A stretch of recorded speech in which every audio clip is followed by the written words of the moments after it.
Hello everyone, I welcome you all on Abhipedia.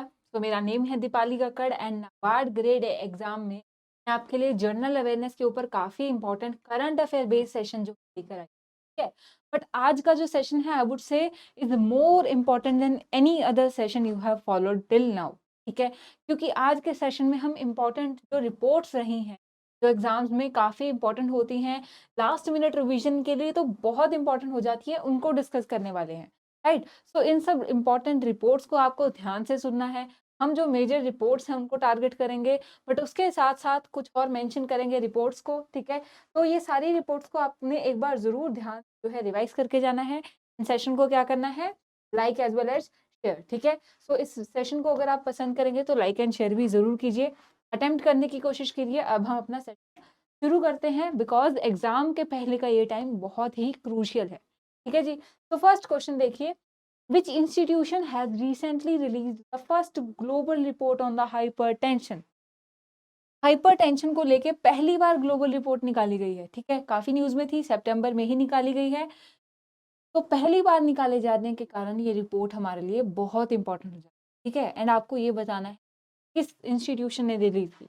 Option A WHO, B food and agriculture organisation, C world economic forum, या फिर D none of the above, ठीक है।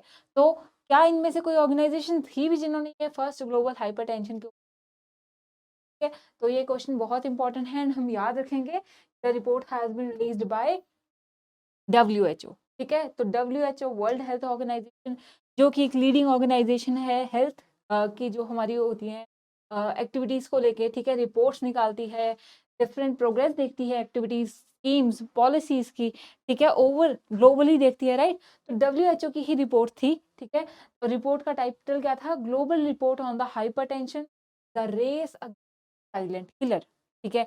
तो बहुत ही अच्छा जो इन्होंने जो टाइटल रखा है, हम बोल सकते हैं the race against a silent killer. Hypertension ऐसा है कि उसको नोटिस नहीं किया जाता है बट इट किल्स, है ना। जो हाइपरटेंशन हो जाती है वो हेल्थ के लिए कितनी खराब है, तो उसी तरह जो है रिपोर्ट के टाइटल को जस्टिफाई करता है, ठीक है, उसका theme. Next, so it is the first ever report by the WHO जो कि इम्प्लीकेशन ऑफ हाइपरटेंशन, जिसको हम हाई ब्लड प्रेशर भी मेंशन, ठीक है। अगर इसकी फाइंडिंग्स की बात करें ग्लोबल लेवल के ऊपर, तो बोल रहे हैं कि 1 out of 3%, ठीक है, मतलब 3 में से 1 व्यक्ति को तो हाई ब्लड प्रेशर है, ठीक है। एंड वी नो कि अब हमारा जो कहीं ना कहीं लाइफस्टाइल है वो बिजी होता जा रहा है, बिजी होने के साथ साथ स्ट्रेसफुल होता जा रहा है, कॉम्पिटिटिव इतना है, तो हाइपरटेंशन जो है अब कॉमन चीज हो चुकी है, 1 out of 3%, ठीक है।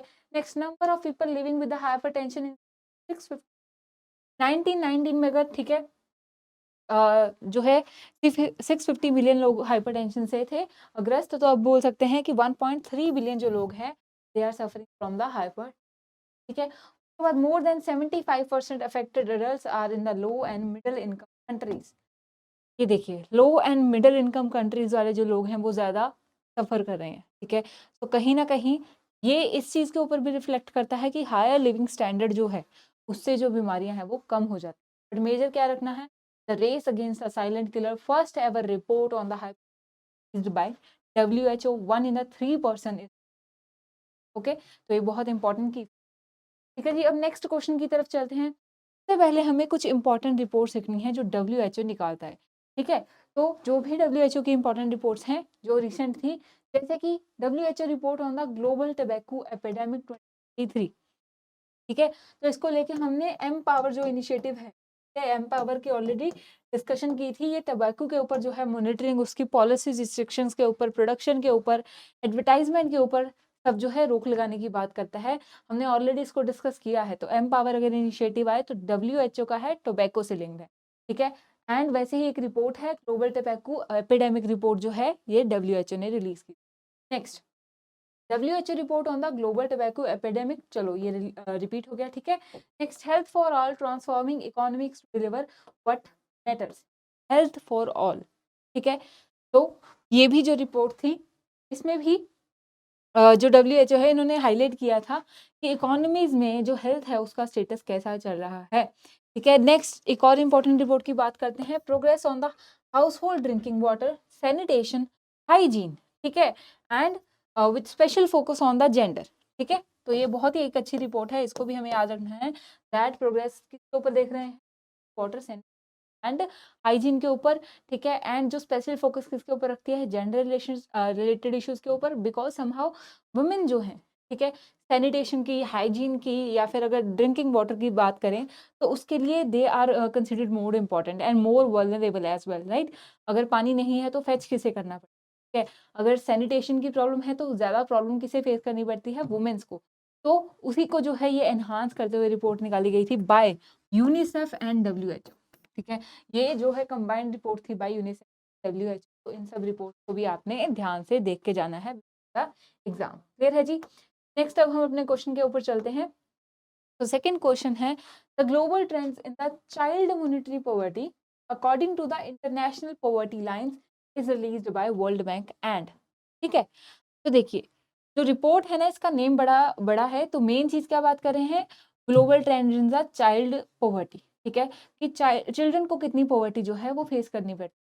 एंड ये जो रिपोर्ट बनाई गई है इसके टाइटल में ही मेंशन है कि इंटरनेशनल पॉवर्टी लाइंस को जो है उसके ऊपर बेस्ड है, ठीक है। तो एक इंस्टीट्यूशन तो हमारी हो जाती है वर्ल्ड बैंक। अब दूसरी इंस्टीट्यूशन कौन है जो इसके साथ जिन्होंने क्लब अप किया है ये रिपोर्ट को रिलीज करने के लिए, ठीक है। तो सिर्फ क्वेश्चन में ही 2-3 इंपॉर्टेंट फैक्ट्स हैं। अगर क्वेश्चन आ जाए global trends in child monetary poverty जो है, ठीक है, किसके ऊपर बेस्ड है, कौन से जो है ये हम बोल सकते हैं क्राइटेरिया को यूज करते हैं, तो इंटरनेशनल पॉवर्टी लाइंस को, ठीक है। एक हमारी इंस्टीट्यूशन हो जाती है वर्ल्ड बैंक ग्रुप, ठीक है, और उसके साथ जो है हमारा यूनिसेफ, ठीक है। तो ये दो जो है मिलके ये रिपोर्ट रिलीज करते हैं, ठीक है। So global trends in the child monetary poverty, ठीक है, according to the international poverty line. तो वर्ल्ड बैंक एंड यूनिसेफ की जो हमारी रिपोर्ट है global trends in the child monetary poverty जो है ये रिलीज की थी, ठीक है ना। तो इसमें जो 3 सबसे पहले हमें समझने की जरूरत है वो है पॉवर्टी लाइन, ठीक है। तो अगर तो आपकी जो ग्लोबल इंटरनेशनल पॉवर्टी लाइन के 3 क्राइटेरिया, ठीक है। फर्स्ट क्या हो गया, अगर तो इनकम जो है दैट इज इक्वल टू और मोर देन $6.85, तो आप हैं अपर, जो है अपर मिडल की कैटेगरी में, ठीक है। सेकेंड अगर बात करें तो दैट इज अगर आप $3.65 तक अर्न कर रहे हैं तो क्या होगी हमारी लोअर मिडिल वाली कैटेगरी। अगर हम $2.15 तक, तो ये क्या होगी एक्सट्रीम पॉवर्टी, ठीक है। और अब इस रिपोर्ट ने क्या बोला है, ठीक है, सबसे पहले 1.43, ठीक है, जो कि बिलो 6.85 की कैटेगरी में रह रहे हैं 1.53 बिलियन चिल्ड्रन, ठीक है। उसके बाद 829 मिलियन ऐसे चिल्ड्रन जो कि लोअर मिडिल इनकम ग्रुप से भी नीचे रह रहे हैं, एंड 333 मिलियन चिल्ड्रन ऐसे हैं जो एक्सट्रीम पॉवर्टी के लेवल से भी नीचे रह रहे हैं। एंड चिल्ड्रंस को क्या है, बहुत ही सरप्राइजिंग फैक्ट था कि चिल्ड्रन को अडल्ट से ज़्यादा जो है मॉनिटरी पॉवर्टी के जो हार्मफुल इफेक्ट्स हैं वो देखने पड़ते हैं। जस्ट इमेजिन चिल्ड्रन को छोटे होते से दे विल क्या उनको पहले तो फूड नहीं मिलेगा, माल नरिश्ड रह जाएंगे। उसके बाद अगर somehow they will survive, तो फिर वह क्या है, वो बहुत चांसेस है कि वो गलत रास्तों पे। तो it is very much required कि एक हेल्दी सोसाइटी में रहने के जो बच्चे हैं वो पॉवर्टी से बाहर, ठीक है। तो इस चीज़ को सिग्निफाई करने के लिए रिपोर्ट जो है global trends in child monetary poverty by the world bank group and UNICEF, ठीक है। 3 जो है इंटरनेशनल पॉवर्टी लाइंस के क्राइटेरिया पे चिल्ड्रन को भी बताया गया है कि कितने जो चिल्ड्रन हैं पॉवर्टी लाइंस के अंदर रह रहे हैं। क्लियर है जी। नेक्स्ट अब हम अपना देखते हैं क्वेश्चन नंबर, ठीक है। तो क्वेश्चन के बाद फिर एक और इम्पॉर्टेंट चीज हम देख लेते हैं, बिकॉज अभी फाइनल टाइम्स ऑफ रिवीजन है, तो these slides are very important कि वर्ल्ड बैंक ग्रुप की और इम्पॉर्टेंट रिपोर्ट कौन सी है, ठीक है। तो जैसे कि G20 पॉलिसी रिकमेंडेशंस है, ये बहुत ही कंफ्यूजन हमें लग सकता है, वो मोस्टली रिपोर्ट्स होंगी वो इंडिया ने प्रपोज की होंगी, right. But G20 policy recommendation financial inclusion and productivity gains through the digital public infrastructure, ये भी वर्ल्ड बैंक ने निकाली थी, ठीक है। तो इसको याद रखना है कि डिजिटल जो है इंफ्रास्ट्रक्चर की बात की गई है, फाइनेंशियल प्रोडक्टिविटी को बात, फाइनेंशियल इंक्लूजन के साथ साथ प्रोडक्टिविटी गेन्स को बढ़ाने की बात जो की ये G20 को रिकमेंडेशन करने वाली रिपोर्ट वर्ल्ड बैंक ने ही निकाली थी। Next, digital in health unlocking the value for everyone, again another important by the report by world bank group. Global economic prospects report, ठीक है, ये भी जो है वर्ल्ड बैंक निकालता है। डिटॉक्स डेवलपमेंट री प्रपोजिंग एनवायरमेंटली हार्मफुल सब्सिडीज, ठीक है। तो इस रिपोर्ट में मेंशन किया गया है कि सब्सिडीज जो है, ठीक है, कैसे वो इकोनॉमीज के लिए हार्मफुल हो जाती है इकोनॉमिकल, ठीक है, उनका बर्डन जो है बढ़ जाता है। तो जो है रीपर्पजिंग जो इन्वायरमेंटली चीज है उनकी इनमें मेंशन किया गया है। नेक्स्ट है state and trends of the carbon pricing report, में कार्बन टैक्सेस की बात की गई है। चलिए नेक्स्ट आ गया हमारे thriving making cities green resilient inclusive इन चेंजिंग क्लाइमेट। ठीक है, अगेन क्लाइमेट आ जाता है तो कहीं ना कहीं जो है हम इसको किसी एनवायरमेंटल ऑर्गेनाइजेशन से लिंक करते हैं, बट ये भी वर्ल्ड बैंक ग्रुप ने ही निकाली थी। And last is trade in the services for development fostering a sustainable growth and economic diversification, और ये निकाली थी वर्ल्ड बैंक के साथ, वर्ल्ड बैंक के ग्रुप के साथ वर्ल्ड ट्रेड ऑर्गेनाइजेशन। ठीक है, तो ये जो है कुछ इंपॉर्टेंट रिपोर्ट्स हैं जिनके आपको टाइटल याद रखने हैं, जो कि वर्ल्ड बैंक रिलीज करता है। ठीक है जी, नेक्स्ट क्वेश्चन की तरफ अब चलते हैं। हमारा थर्ड क्वेश्चन है what is the theme of India ageing report. तो इंडिया एजिंग रिपोर्ट जो है वो रिसेंट का थीम क्लियर है। ए स्ट्रेंथनिंग जो genetic care and the health insurance coverage, enhancing digital literacy, empowerment of the older people, ठीक है, promoting intergenerational solidarity and social inclusion, caring for our elders, responses। ठीक है, तो इंडिया एजिंग जो report है ना, ये हाईलाइट करती है कि जो इंडिया की पॉपुलेशन है बाय 2050 कितनी इसकी पॉपुलेशन जो है एज हो जाएगी। ठीक है, तो डेमोग्राफी हमारे लिए हमेशा से एक इम्पॉर्टेंट कॉन्सेप्ट रहता है इकोनॉमी का, तो उसी तरह ये रिपोर्ट भी हमारी जो है इंपॉर्टेंट हो जाती है। एंड इसका थीम क्या था, थीम देख लेते हैं सबसे पहले। थीम है जी the caring for our elders institutional responses. ठीक है, तो ये थीम था। एंड ये रिपोर्ट ठीक है किसने रिलीज की है, ये भी बहुत इंपॉर्टेंट चीज है।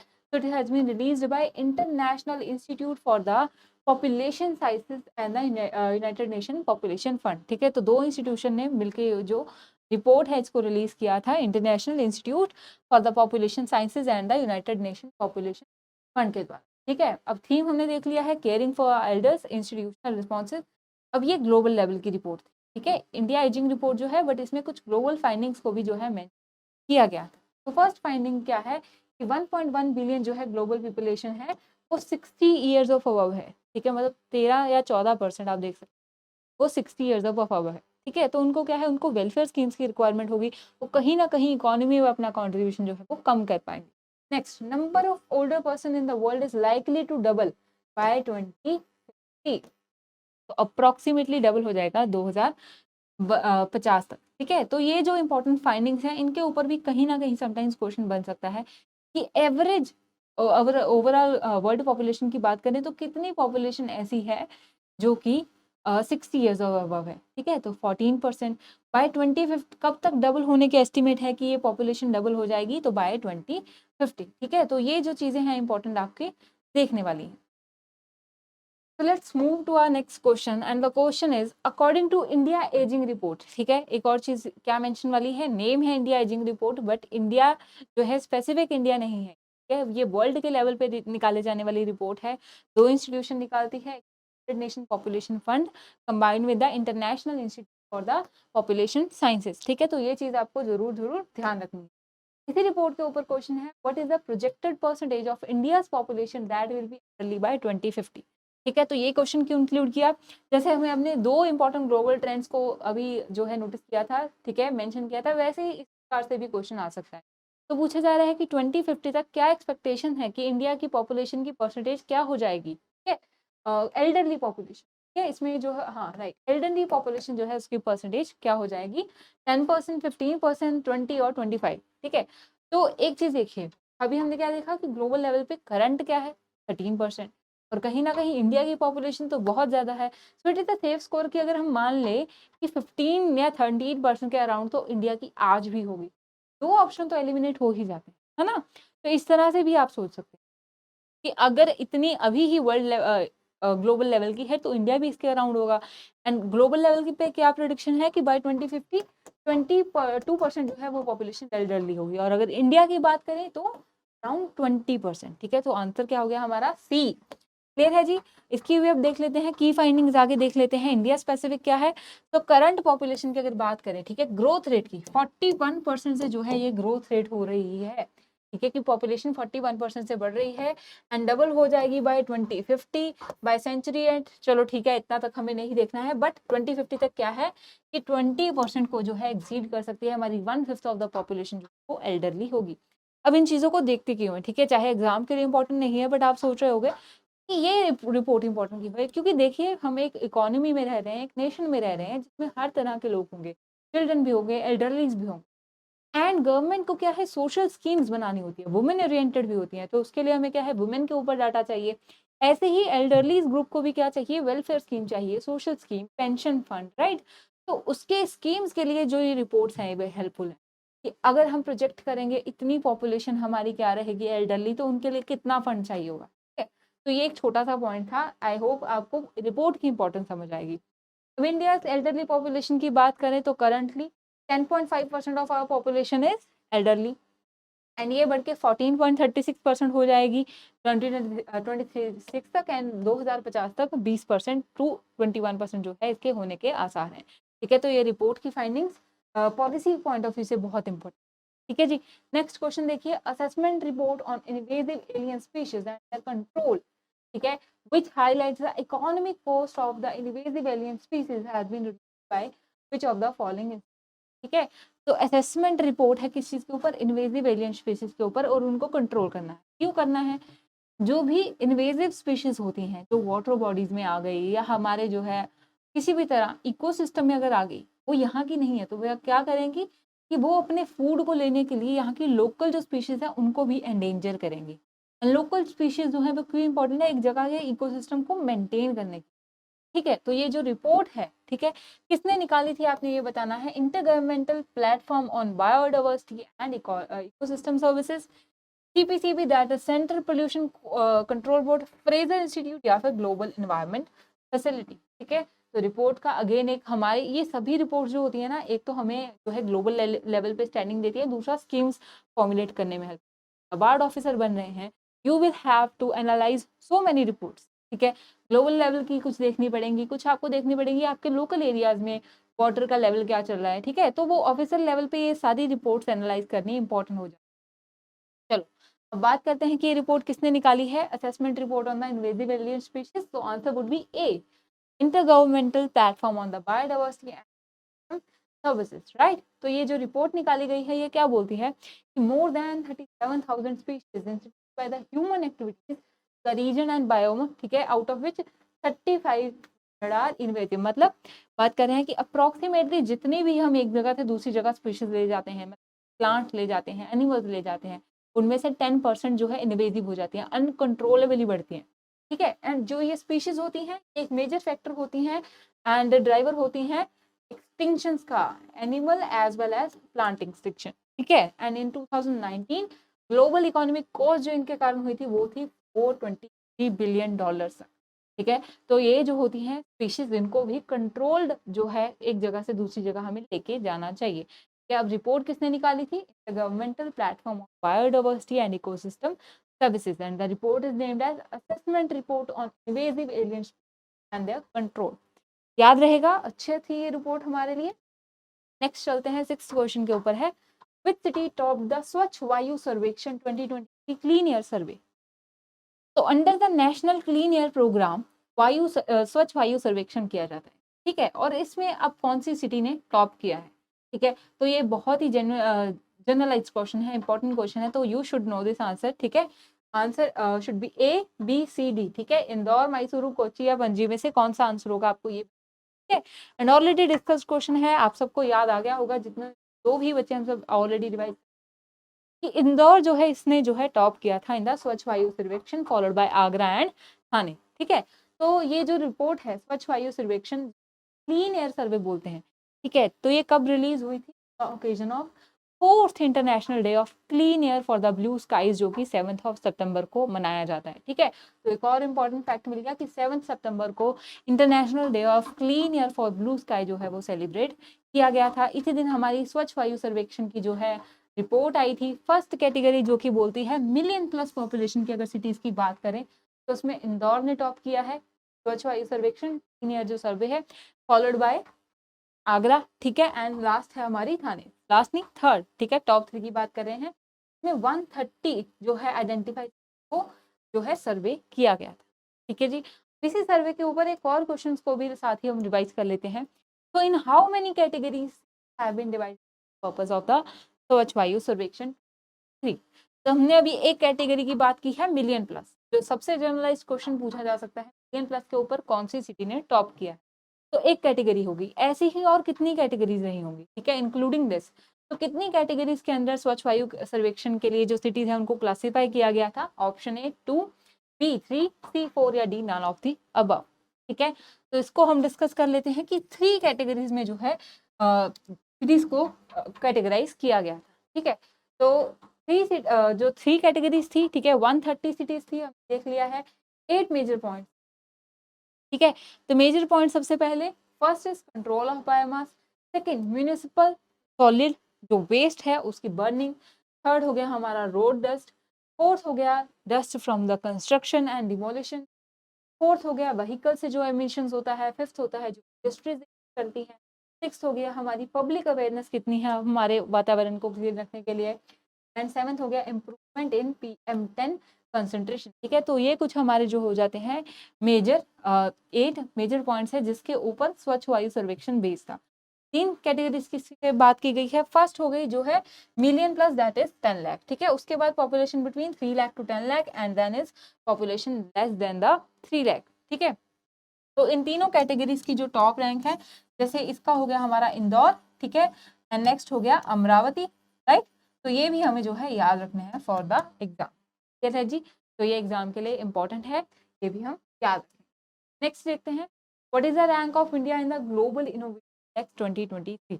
अब ग्लोबल इनोवेशन इंडेक्स जो है ये वर्ल्ड इनोवेशन जो ऑर्गेनाइजेशन है वो निकालती है, एंड ये जो मेंशन करता है कि इनोवेशन के रैंक पे आप कहाँ जा रहे हैं, क्या आप बिजनेस के पॉइंट ऑफ व्यू से, इन्वायरमेंट के पॉइंट ऑफ व्यू से इनोवेशन को क्या है प्रमोट कर रहे हैं। ठीक है, तो इनोवेशन क्यों इंपॉर्टेंट है? बिजनेस के लिए सबसे ज्यादा इंपॉर्टेंट मानी जाती है, बिजनेस के लिए as well as in the field of science and tech. तो उसमें इंडिया का क्या रैंक है? ठीक है, 38, 39, 40 या 41। ठीक है, बहुत सिंपल सा क्वेश्चन है, सीधा पूछा जाए ग्लोबल इनोवेशन इंडेक्स में इंडिया का रैंक था तो रैंक वुड बी 40। ठीक है, 2023 में इंडिया का रैंक जो 40 रहा है। तो ये जो रिपोर्ट है, जो ये इंडेक्स है, ये कौन रिलीज करता है? World intellectual property organisation. ठीक है, world intellectual property organisation. Theme क्या था इस इंडेक्स का? Innovation in the face of uncertainty. ठीक है, तो जो कोविड-19 की अनसर्टेनिटी है वो फॉलो डाउन हुई है इस थीम में। ठीक है, कि innovation in the face of uncertainty, जब कोविड-19 में इतनी अनसर्टेनिटीज आई हमारे पास, तो कैसे इनोवेशन के थ्रू जो है ह्यूमन काइंड ने अपने लिए न्यू रास्ते निकाले। ठीक है, हम देखते थे कि वो सैनिटाइजर वाले शार्ज चल रहे हैं पब्लिक स्पेसेस पे, सैनिटाइजर जो इंस्टॉल किए गए हैं जगह जगह पे, है ना। तो ये इनोवेशन थी, स्टडी करने की इनोवेशन आई। तो वही थीम जो है कहीं ना कहीं ग्लोबल इनोवेशन को रिप्रेजेंट करता है 2023 को। तो बिल्ड ऑन द 80 इंडिकेटर्स, ठीक है, जो पब्लिक प्राइवेट सोर्सेज से मिलते हैं उसके ऊपर जज किया गया है। फर्स्ट रैंक आया है जी स्विट्जरलैंड का, followed by Sweden and then USA। ठीक है, स्विट्जरलैंड ने सबसे ज्यादा इनोवेशन की हैं according to the indicators, 80 indicators. ठीक है, उसके बाद स्वीडन एंड देन USA। ठीक है, इंडिया के रैंक की बात की जाए तो फोर्थ, अगर लीस्ट रैंक कंट्री की बात करें तो अंगोला। ठीक है, इंडिया का रैंक बहुत इंपॉर्टेंट है। एंड उसके साथ India is rank first among 37 lower middle economies.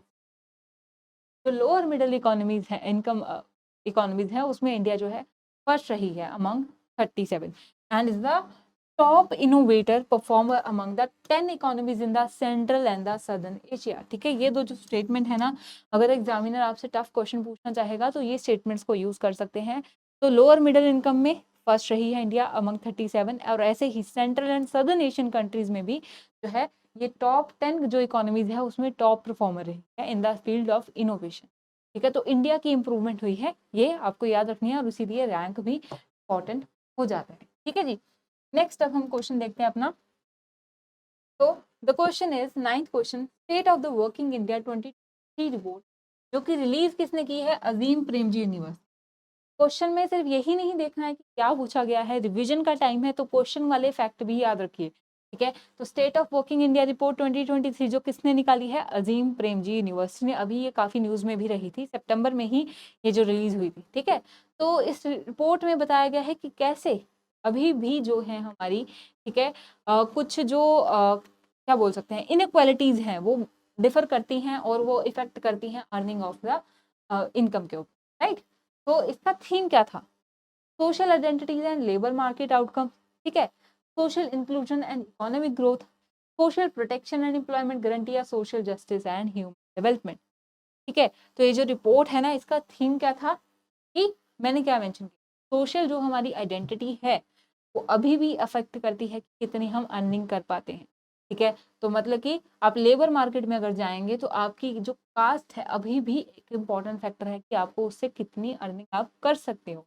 तो इस थीम से सबसे ज्यादा मिलता जुलता A social identity labour market outcomes. ठीक है, तो रिपोर्ट का नेम क्या है, state of working India 2023 report, released by Azim Premji university. Theme है that is social identities and labour market outcome. Clear है जी। तो इसके ऊपर थोड़ा सा और हम डिस्कशन कर लेते हैं, जैसे कि share of the workers with the regular wage increased, ठीक है, बढ़ा है 2004 से, with the creating 3 million regular jobs annually. ठीक है, और 5 मिलियन जॉब जो है अब, तो क्या बोला जा रहा है कि शेयर ऑफ रेगुलर वेज जो है वो इंक्रीज हुआ है। 6% of this job offer any form social security health और एक्सीडेंट है। इसके अलावा ये इंपॉर्टेंट है, around 22% of SC workers being regular wage are compared to 32% of the others and SC ST women, ठीक है, ये बहुत इंपॉर्टेंट ले, earn 54% of the upper caste women pay, upper caste run कर दिया उनसे कम। ठीक है, बट सबसे इंपॉर्टेंट चीज क्या है, जो शेयर ऑफ वर्कर्स है विद द रेगुलर वेज वो इंक्रीज ही होता आया है। क्लियर है जी। नेक्स्ट अब हम अपना क्वेश्चन देख लेते हैं। क्वेश्चन नंबर 10 है, which institute has top the world university ranking. ठीक है, वर्ल्ड यूनिवर्सिटी रैंकिंग को टॉप किस, MIT, हार्वर्ड यूनिवर्सिटी या फिर ऑफ ऑक्सफोर्ड। ठीक है, इजी क्वेश्चन है, काफी न्यूज में रहा था। यूनिवर्सिटी ऑफ ऑक्सफोर्ड जो है उसने वर्ल्ड यूनिवर्सिटी 2023 को जो है इसमें टॉप किया।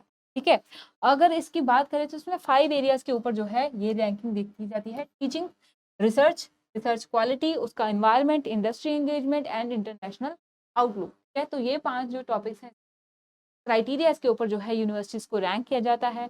और यूनिवर्सिटी फॉर ऑक्सफोर्ड है, ये फर्स्ट टॉप पे आई थी। और इंडिया की अगर बात की जाए कि कौन सी जो इंपॉर्टेंट इंस्टीट्यूशन है जिसने नेम बनाया था इन द वर्ल्ड यूनिवर्सिटी रैंकिंग, तो दैट वुड बी इंडिया, जो IISc है बैंगलोर। ठीक है, इंडियन इंस्टीट्यूट ऑफ साइंस इन बैंगलोर जो है ये 200 to 2 कैटेगरी में आया था। ठीक है, अब यूएसए जो है इसकी डिस्टिंक्शन क्या है कि सबसे ज्यादा मोस्ट रिप्रेजेंटेड कंट्री बन जाती है ये। ठीक है, एंड इंडिया जो है वो 4th मोस्ट रिप्रेजेंटेड कंट्री बन जाती है, क्योंकि हमारे यहाँ पे इंस्टीट्यूशन बहुत ज्यादा हैं। ठीक है, पर अभी क्या है, इतने ज्यादा वो हम बोल सकते हैं एजुकेशन, रिसर्च को लेकर, रिसर्च एनवायरनमेंट, क्वालिटी को लेकर, बाद में industry engagement, as we all know हमारे इंस्टीट्यूट में कहीं ना कहीं जो टॉप टायर के इंस्टीट्यूशंस के बाद इंडस्ट्री प्लेसमेंट कम हो जाती है, रिसर्च के ऊपर इतना फोकस नहीं जाता है, तो उसी कारण हम टॉप रैंक्स में नहीं आ, बट रिप्रेजेंटेशन में हम आ चुके हैं। हमारे पास बहुत इंस्टीट्यूशंस हैं, बट उनमें अभी क्या है कि रिसर्च के ऊपर, या फिर हम बोल सकते हैं एनवायरमेंट, रिसर्च फ्रेंडली एनवायरमेंट हो, इंडस्ट्री एंगेजमेंट हो, उसके ऊपर वर्क करने की रिक्वायरमेंट है। क्लियर है। नेक्स्ट अब अपना क्वेश्चन देखते हैं। 11th क्वेश्चन है, Asian elephant population and has been released by which of the following institution। ठीक है, तो एक चीज इसमें बता देती हूँ कि लास्ट टाइम जब टाइगर सर्वे हुआ था तो उसी से जो है पॉपुलेशन ऑफ द एलिफेंट्स का भी एस्टिमेट्स लिए गए थे, बट इस क्वेश्चन को कंफ्यूज नहीं करना है, इसीलिए हमने इंक्लूड किया है। ठीक है, तो Asian elephant population and demography की जो एस्टिमेट्स 2023 की रिपोर्ट है किसने निकाली थी, zoological survey, Karnataka forest department, ministry of Jal शक्ति, या NTCA that is national tiger conservation authority. Already said कि कंफ्यूज नहीं होना है कि पिछली बार जो टाइगर सर्वेस के रिपोर्ट थे वही यूज किए गए हैं, वो नहीं किए गए थे। ठीक है, ये जो रिपोर्ट है एशियन एलिफेंट पॉपुलेशन के ऊपर निकाली थी कर्नाटका फॉरेस्ट डिपार्टमेंट ने। ठीक है, ये जो मेजर एक पॉइंट को दूर करने के लिए ही ये क्वेश्चन जो है इंक्लूड किया गया था। ठीक है, एंड ये रिपोर्ट बोलती है कि number of elephants in the Karnataka and Tamil Nadu इसमें थोड़ा सा, ठीक है, क्या बोल सकते हैं, थोड़ा इंक्रीज देखने को मिला है। ठीक है, and the overall population बोली जाए the state was registered to be 13,062। ठीक है, as compared to 2017 SBI research report. ठीक है, तो डिक्लाइन देखने को मिलता है हमें। ठीक है, पहले ज्यादा था, बट इसमें काफी सारे फीचर्स होते हैं, बिकॉज जो एलिफेंट्स के झुंड होते हैं वो काफी इकट्ठे इकट्ठे ट्रैवल करते रहते हैं। मेजर पॉइंट क्या था कि कंफ्यूजन का पॉइंट रहता है कि टाइगर सर्वे के साथ ही एस्टिमेशन हुई है, तो नहीं, Asian elephant population and demography report Kerala forest department ने ही निकाली थी। ठीक है जी। नेक्स्ट अब हम अपना क्वेश्चन देखते हैं, क्वेश्चन नंबर 12 है। ठीक है, तो which of the following statement is about the first census of water bodies in India, first census of water bodies in India. Was it conducted by the Ministry of Environment, Forest and Climate Change in 2019 and 20? Conducted by Ministry of Jal Shakti 1819, right? It was conducted by Ministry of Agriculture and Farmers Welfare in the 2017 and 18, and it was conducted by the Ministry of Earth Sciences in 2020-21. Dates क्यों important हो जाती है वो भी बता देती हूँ। Again ऐसी कंफ्यूजन वाली रिपोर्ट है। रिपोर्ट जो है ये 2023 में ही रिलीज की गई, ठीक है, बट जो ये सर्वे हुआ था, ठीक है, वाटर बॉडीज के ऊपर, ये 2018-19 में हो गया था। एंड इसी में आपको आंसर मिल गया, क्योंकि सिर्फ 2018-19 बी में है कि ये जो कंडक्ट किया गया था सर्वे by ministry of Jal Shakti in 2018-19, but the report has been September 2023, ठीक है जी। तो कंफ्यूज नहीं होना है, ये नहीं सोचना है आउटडेटेड कोई हमारा करंट अफेयर आ गया, नहीं, ठीक है, ये रिसेंट का ही बनता था। इस रिपोर्ट की थोड़ी सी जो हम देख लेते हैं, तो फर्स्ट ऑफ ऑल जो मिनिस्ट्री है, मिनिस्ट्री ऑफ जल शक्ति ने रिपोर्ट दी है on India's first water body census. अब ये कॉम्प्रिहेंसिव डाटाबेस है किस किस के ऊपर, पॉन्ड्स, टैंक्स, लेक्स, रिजर्वायर्स के ऊपर, ठीक है, एंड ये सेंसस जो है जो 2018-19 में हो गया था, ठीक है। एंड अगर इसकी बात करें मेन फाइंडिंग, ठीक है, तो 4 मेन फाइंडिंग्स है। सबसे पहले महाराष्ट्र ऐसा स्टेट लीड कर रहा है वाटर कंजर्वेशन के मामले में, ठीक है, तो वाटर कंजर्वेशन के लिए सबसे ज्यादा एफर्ट वो महाराष्ट्र, ठीक है। और वेस्ट बंगाल की बात करें, has the highest number of the Pond's and reservoirs, right. Third हमारा हो जाता है आंध्र प्रदेश। आंध्र प्रदेश के पास है highest number of the tanks and Tamil Nadu के पास है हाईएस्ट नंबर लेक्स, ठीक है। तो ये इंपॉर्टेंट फाइंडिंग्स थी इस रिपोर्ट की जो 2023 में रिलीज हुई है, सेंसस कंडक्ट की थी 2018 में। जो रिपोर्ट है इसका नाम है report of India's first water body census, and जो कंडक्ट किया था बाय मिनिस्ट्री ऑफ जल शक्ति। महाराष्ट्र ने सबसे ज्यादा कंजर्वेशन लाई हैं, वेस्ट बंगाल के पास है Pond's and reservoirs, Andhra Pradesh के पास है सबसे ज्यादा टैंक्स, एंड तमिलनाडु के पास है सबसे ज्यादा लेक्स, ठीक है। तो ये बहुत इंपॉर्टेंट चीज हो जाती है एग्जाम के लिए, हम याद रखें। नेक्स्ट अब अपना क्वेश्चन देख लेते हैं हम। क्वेश्चन नंबर 13 है, joint child mall nutrition estimates of 2023 levels and trends in the child mall nutrition report, ठीक है। तो एक ज्वाइंटली चाइल्ड माल न्यूट्रिशन रिपोर्ट निकाली गई है, ठीक है। अगर इसका थीम या टाइटल की बात करें इस रिपोर्ट की, that is levels and trends in child mall nutrition, ठीक है।